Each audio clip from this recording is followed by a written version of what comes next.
যেগুলোর কারণে আমাদের অজুর পূর্ণতা নষ্ট হতে পারে। তার ভিতরে 1 নম্বরের ভুল হলো, যেটি আমাদের হয়ে থাকে অজুর ক্ষেত্রে অনেকেরই, সেটা হলো বিসমিল্লাহ পাঠ না করা। অজুর শুরুতে কি পাঠ করতে হয়? বিসমিল্লাহ। আপনি যখন হাত ধুয়ে তো অজু শুরু করবেন, 2 হাতের কবজি 2 হাতে অজু শুরু করবেন না, প্রথম কাজ। তার আগে আপনি কি কি করবেন? বিসমিল্লাহ। বিসমিল্লাহ বলে হাত ধুয়ে তারপর অজু শুরু করবেন। বহু লোক আছি আমরা, অজুখানায় ওই গল্প করতেছি, আড্ডা মারতেছি, কথাবার্তা বলতেছি, এই বলতে বলতে অজু শুরু করে দিচ্ছি। তাহলে বিসমিল্লাহ কখন পড়তেছি? বিসমিল্লাহটা অনেক সময় অমনোযোগিতার কারণে, অবহেলার কারণে, অন্যমনস্কতার কারণে বিসমিল্লাহটা অনেক সময় আমরা বলতে ভুলে যাই। অথচ এই বিসমিল্লাহ পাঠ করা অজু শুরুতে অনেক বিশেষজ্ঞ আলেমের মতে ফরজ। অনেকে বলেন বিসমিল্লাহ পাঠ না করলে অজুই হবে না, আপনি যদি ভুলে বাদ দেন অজু হলো না। যদিও সংখ্যাগরিষ্ঠ আমাদের মতে এটা না, তাদের মতে বিসমিল্লাহ পাঠ করা এটা অজুর সুন্নাহ। এটা হলো অজুর কি? সুন্নাহ। এটা আপনি যদি বিসমিল্লাহ বলে যদি অজু শুরু করেন, তাহলে অজুটার ভিতরে পূর্ণাঙ্গতা আসলো। অজুটার ভিতরে কি আসলো? পূর্ণাঙ্গতা আসলো। অজুটার ভিতরে অজুটা আপনার হৃষ্টপুষ্ট হলো। এই অজুতে ইনশাআল্লাহ আপনার সালাত পূর্ণাঙ্গ হবে, যে সালাত আপনাকে জান্নাতে নিয়ে যাবে ইনশাআল্লাহ। তাহলে অজুর শুরুতে একটা প্রাথমিক ভুল হলো বিসমিল্লাহ ভালো করে না পাঠ করা। নবী সাল্লাল্লাহু আলাইহি ওয়াসাল্লাম বলেছেন, ইবনে মাজাহ হাদিস, লা ওযুআ লিমান লাম ইয়াযকুর ইসমাল্লাহি আলাইহি, ওই ব্যক্তির ওযু হবে না। হাদিসটি সহিহ। নবী সাল্লাল্লাহু আলাইহি ওয়াসাল্লাম বলেছেন, ওই ব্যক্তির ওযু হবে না যে ব্যক্তি ওযুর শুরুতে আল্লাহর নাম নেয় নাই, বিসমিল্লাহ বলে নাই। এখন ওযু হবে না বলা হয়েছে। এই হবে না বলতে হাদিস বিশেষজ্ঞ উলামা ইকরাম এবং ফুকাহা ইকরাম বলেন, এখানে হবে না বলতে অজুর ওই প্রাণ হলো না, অজু পূর্ণাঙ্গ হলো না, অজুটা যেভাবে হওয়া দরকার ছিল সেভাবে হলো না। কোন রকম হয়ে গেল মাসিল হাল, সালাত আদায় হয়ে গেল, দায়িত্ব খালাস হয়ে গেল, কিন্তু এটা যেভাবে আল্লাহ সুবহানাহু ওয়া তাআলা চাচ্ছেন, নবী সাল্লাল্লাহু আলাইহি ওয়াসাল্লাম চাচ্ছেন, যেভাবে অজুর নির্দেশ আসছে সেভাবে হলো না।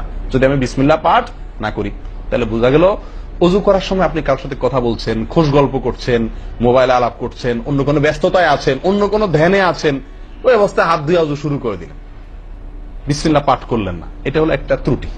এই ত্রুটি আমাদের হয় কিনা মাঝে মধ্যে? অনেকে তো আছেন নিয়মিতই করেন না, অনেকে আছেন করেন, কিন্তু ওই যে অন্য মানুষ হয়ে গেলে হাত ধুয়ে শুরু করে দিচ্ছেন আর বিসমিল্লাহ আর বলেন নাই। তাহলে আপনি যে কোনো কাজের শুরুতে বিসমিল্লাহ বললেন কি না বললেন সেটা এত বেশি গুরুত্বপূর্ণ না, যত বেশি গুরুত্বপূর্ণ অজুর শুরুতে বিসমিল্লাহ পাঠ করা, কারণ এটার জন্য পৃথক নির্দেশ এসেছে।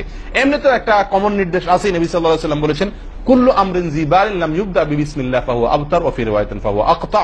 যে কোনো গুরুত্বপূর্ণ কাজ আল্লাহর নাম দিয়ে শুরু না করলে সেটা অপূর্ণাঙ্গ থাকে, কাজটা অর্ধেক থাকে, অর্ধেকা থাকে, অপূর্ণাঙ্গ থাকে, পূর্ণাঙ্গতা আসে না যে কোনো ভালো কাজ। কিন্তু অজুর বিষয়ে নবী সাল্লাল্লাহু আলাইহি ওয়াসাল্লামের আলাদা নির্দেশ আছে, অজু হয় না এমন কথা তিনি বলেছেন। তাহলে বোঝা গেল অজুর শুরুতে বিসমিল্লাহ পাঠের উপরে আমাদের সাবধান হতে হবে।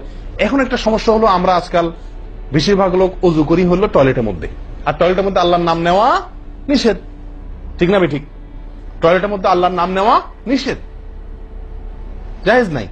তাহলে আমাদের অজু যদি টয়লেটে আপনার বাথরুমের ভেতরে যে কি করি অজু করি, তাহলে আমি বিসমিল্লাহ বলতে পারবো না, কারণ আল্লাহর নাম নেওয়া বাথরুমে নিষেধ, টয়লেটে নিষেধ। আবার বিসমিল্লাহ না বললে আমার অজুটাও পূর্ণাঙ্গ হচ্ছে না, তাহলে আমি করবোটা কি? বলেন, সমাধানের পথ কি? কি করব?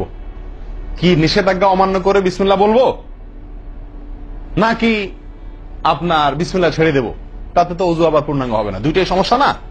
এই জন্য উত্তম এবং সবচেয়ে ভালো হলো অজুটা বাহির করার চেষ্টা করবেন। বেশিরভাগ জায়গাতে, সব জায়গাতে কম বেশ, বাথরুম টয়লেটের ভেতরে যদি বেসিন থাকে, তো বাইরেও টেপ বা বেসিনের ব্যবস্থা থাকে, থাকে না? থাকে না? বিশেষ করে বাসা বাড়িতে অথবা অফিস আদালতে দেখা যায় যে ওই টয়লেটে অনেক সময় আমরা কি করে ফেলি, অজু করে ফেলি। এটা উচিত না, এটা একটা ভুল আমাদের। অজু আমরা করব বাহিরে। কেন? কারণ টয়লেটে অজু করতে গেলে আল্লাহর নাম নিতে হচ্ছে, আর আল্লাহর নাম নেওয়া নিষেধ। সেখানে আমি আল্লাহর নাম নিতেও পারছি না, আর নাও নিতে পারছি না। যদি নেই তাহলে আল্লাহর নাম নিয়ে গুনাহ করছি টয়লেটে, আর যদি না নেই তাহলে আমার অজুটা অপূর্ণাঙ্গ থেকে যাচ্ছে, ঠিক না? ঠিক। এই জন্য আমরা উত্তম হলো অজু করব কোথায়? বাইরে এসে যে কোনো টেপে। কথা কি বুঝাতে পারছি? বাইরে এসে। একান্ত যদি কখনো আপনি বাধ্য হয়ে যান, বাইরে ভিড় নাই, ব্যবস্থা, সেটা ভিন্ন কথা। আর বাসা বাড়িতে যদি এরকম কোন বাসা বাড়িতে যে বাইরে কোনো সিস্টেম নাই, আপনার নিজের বাসা না, আপনি ঠিক করতে পারতেছেন না, তো কমপক্ষে বেসিন এবং আপনার টয়লেটের কমোডের মাঝখানে কি দিব? একটা পর্দা বা ওয়াল কোনো কিছু দিয়ে নিব ইনশাআল্লাহ। কথা বুঝতে পারছি ভাই? আল্লাহ তাআলা আমাদের সকলকে এই বিষয়টি লক্ষ্য করার তৌফিক দান করেন।